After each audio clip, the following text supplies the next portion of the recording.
প্রচণ্ড গরমে ফিলিপাইনের একটি বড় বাঁধের পানি অনেকটাই শুকিয়ে গেছে, কিন্তু আশ্চর্যজনকভাবে সেখানে জেগে উঠেছে একটি পুরনো শহর।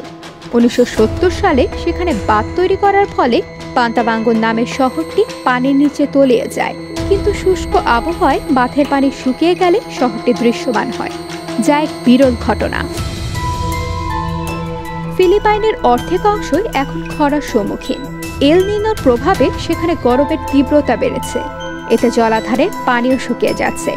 দেশটির বিভিন্ন অঞ্চলে তাপমাত্রা সর্বোচ্চে পৌঁছেছে, কিছু জায়গায় তাপমাত্রা 50 ডিগ্রি সেলসিয়াস ছাড়িয়ে গেছে। ফিলিপাইনে প্রায় অর্ধেক জায়গায় এখন খরা। প্রচণ্ড গরমের কারণে লাখ লাখ মানুষের প্রতিদিনের জীবনযাপন ব্যাহত হচ্ছে।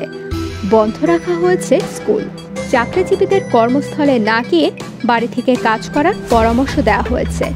সরকারি হিসাব অনুযায়ী 70-এর দশকে নির্মিত জলাধারটির পানির স্বাভাবিক উচ্চতা 221 মিটার, তবে এখন পানির স্তর প্রায় 50 মিটার নেমে গেছে।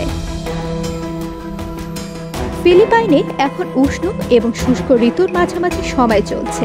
এল নিনো অর্থাৎ প্রশান্ত মহাসাগরের ভূপৃষ্ঠের পানির উষ্ণতা অস্বাভাবিক বৃদ্ধি পাওয়ায় দেশটির তাপমাত্রা এখন অসহনীয় পর্যায়ে রয়েছে।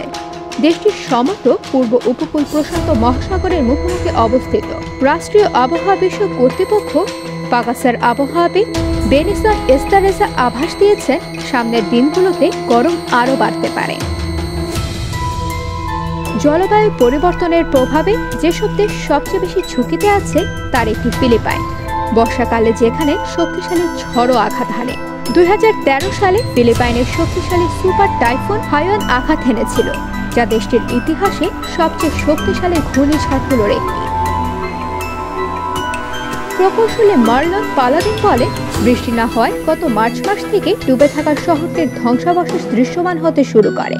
শহরটি নতুন করে জেগে ওঠায় পর্যটকেরা তা দেখতে যাচ্ছেন। শহরটির অবস্থান রাজধানী ম্যানিলা থেকে প্রায় 202 কিলোমিটার উত্তরে।